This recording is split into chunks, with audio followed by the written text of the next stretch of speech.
Now, my wife Lorian and I were camp parents with 15 young adults that were that are cancer survivors that were at a high adventure camp up in the Moab Mountains.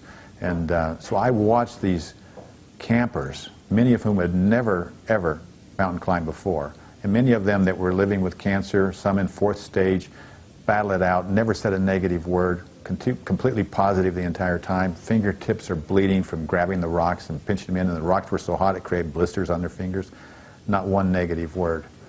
So inspired me, except for the fact that I also watched them on probably the toughest rock that they had to climb over on Wall Street. It was one straight up. I watched two guys that had climbed before climb up it, and they used their technique and they did it very well. I watched another guy, a 21-year-old good athlete, struggle. I mean, he didn't have the technique, but he had to fight his way all the way up to the top. And when I saw him go, what I resolved was, this is not for me. This is good for them, not for me. He took almost an hour to go that 85 feet and came down and just laid exhausted on the ground. And wouldn't you know then that pretty soon the campers came up to me, and we all have a nickname. Mine was Wacky. And they said, hey, Wacky, you should try that. You can do it. What else could I say? So as much as I didn't want to, I had to change my mindset and say, okay, I can get from here to there, 85 feet up on a straight rock ledge with very little points to grab hold of. And if they were there, they were not more than maybe 1/4 of an inch wide, with little cracks that you had to stick your finger in. And somehow I started on it, and it took me forever just to get 10 feet. And then forever more as I continued climbing. And I had to use every bit of my muscle. But what I learned about this is I've got 4 different appendages that I had to put into balance and climbing up. In some ways I had no idea about. And so as I felt like I was getting in one particular area, I can remember the guide saying to me, the expert saying, Lee, put your left hand out. You need to create that balance there. You don't really grab hold on anything, but just push against the wall. And by pushing against the wall, it gave me incredible stability.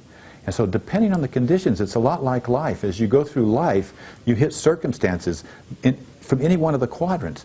Maybe there's a bankruptcy, heaven forbid, or maybe there's some other kind of an event that happens to you financially, or maybe up in the core area there's an illness that all of a sudden invades your family, and you need to reposition yourself almost on a daily basis as you go through life and its challenges.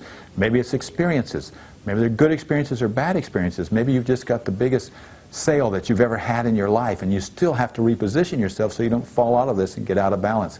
Or maybe it's your contribution.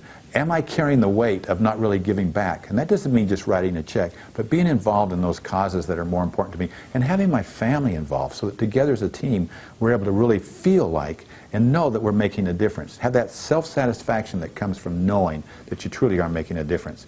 And so being able to position that in life, we call that dynamic balance. And as I finished that and the determination came down, and thinking back on it, really it is a lot like life.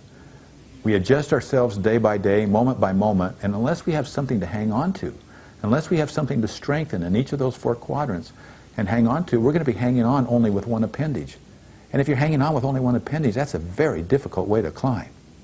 But if you can use all of your appendages to dynamically be in balance as you're going up, your arms, and putting your arms in different positions, your legs in different positions, depending on the circumstances, you will travel faster and you add velocity to what you're achieving. All right, so let's tie it together. So when you really think about it and you think about the concepts of true wealth, clarity brings energy. When you know where you're going, then you get this immense energy. If you want to increase energy in your home, if you want to increase energy in your life, you want to increase energy in your family, with your work, give them clarity, and energy always goes up. That's always a byproduct. So you start with clarity. Secondly is that dynamic balance. Think of the mountain climber, getting all 4 of his appendages working for him. Get all 4 quadrants working for you, adjusting to every time and condition that's working so that you're not getting out of focus. You're not hanging on with just one thing, your financial quadrant. You're able to really put it all together. Then as you move into focus, focus is that ability to zero in on those activities that generate the greatest results. And focus always gives us efficiency, eliminates the waste, so we're able to stay focused on those activities that generate the greatest results. You got those 3 together, guess what? You've got confidence. Greatest confidence you could ever have, and probably grateful confidence is one of the greatest attractions. You will attract greater opportunities into your life, you will attract greater relationships into your life. Now you're talking about true wealth.